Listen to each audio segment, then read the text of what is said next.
अब कुछ आंकड़ों के जरिए उत्तर प्रदेश के ये मंडल और कमंडल की राजनीति को आपको समझाते हैं, जिसके जरिए अब बीजेपी आगे बढ़ने की कोशिश और कवायद में है। यहां पर आपको हम दिखा रहे हैं कि दरअसल छोटी छोटी जातियों को आखिर क्यों साधने की कोशिश कर रही है और ये जातियां और ये वोट बैंक बीजेपी के लिए इतने ज्यादा अहम क्यों हो गए हैं। देखिए, ओबीसी तकरीबन 41.5% है, जिसमें यादवों की तादाद ज्यादा है, लेकिन बाकी गैर यादव वोटरों को, यानी कि गैर यादव जो ओबीसी मतदाता हैं, उनको अपने पक्ष में करने की कोशिश बीजेपी करना चाहती है। ये मैसेज आज इस बैठक से सामने आया है। दलित 21% हैं, जिसमें जाटव वोटर जो मायावती का कोर वोट बैंक माना जाता है, जिससे 2019 में तकरीबन 75% महागठबंधन के पक्ष में वोट किया था, अगर उनको हम छोड़ दें तो बाकी दलितों को अपने पक्ष में करने की कोशिश बीजेपी करना चाहती है।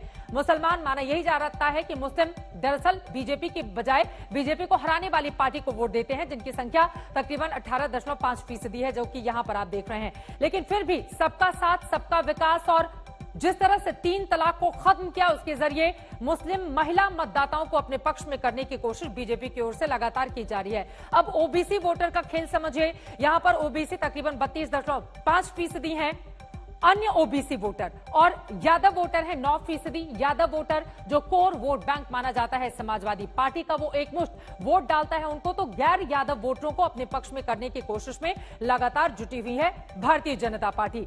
यहां पर राजभर वोटर को समझिए। पूर्वांचल में तकरीबन 12.22% उनकी तादाद है और उनको अपने पक्ष में करने की कोशिश कुल 3% है समूचे उत्तर प्रदेश में, लेकिन पूर्वांचल में 12.22% है। इसी वजह से ओम प्रकाश राजभर को लेकर भी आना चाहती है बीजेपी, लेकिन 2019 में अपने कुछ मतभेदों के कारण उन्होंने खुद को अलग कर लिया था और यह कह दिया कि बीजेपी दरअसल डूबता हुआ जहाज है। तो क्या राजभर वोटरों को अपने पक्ष में कर पाएगी भारतीय जनता पार्टी? ये बड़ा सवाल है। लेकिन इन सब के बीच आपको बताते चले कि दरअसल अनुप्रिया पटेल की पार्टी जो कुर्मी वोटरों पर अपना प्रभाव जमाए रखती है, उसको अपने पक्ष में करने के लिए अनुप्रिया पटेल को मनाया जा रहा है। और यहां पर ओबीसी वोट बैंक का कुल खेल आपको समझाते हैं।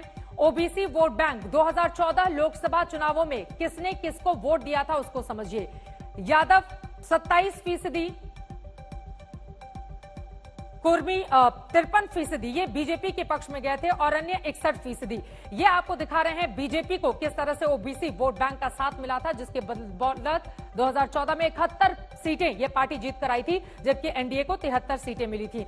और यहां पर आपको हम दिखा रहे हैं 2019 लोकसभा को समझिए। 23% यादवों ने वोट किया था बीजेपी को, जबकि यहां पर कुल ओबीसी की तादाद 80% और वहीं अन्य 72%, जिनमें ब्राह्मण राजपूतों ने एक मुश्त वोट डाला था भारतीय जनता पार्टी को। इसी वजह से बीजेपी का यह मानना है कि दरअसल जो ओबीसी वोटर हैं, उन्होंने उसकी जीत चाहे 2014 हो, 2017 हो या 2019 हो, उसमें उसकी जीत सुनिश्चित करने के लिए बड़ा योगदान दिया। इसी वजह से अब गैर यादव ओबीसी वोटरों को पक्ष में करने की कोशिश और कवायद में भारतीय जनता पार्टी लगी हुई है।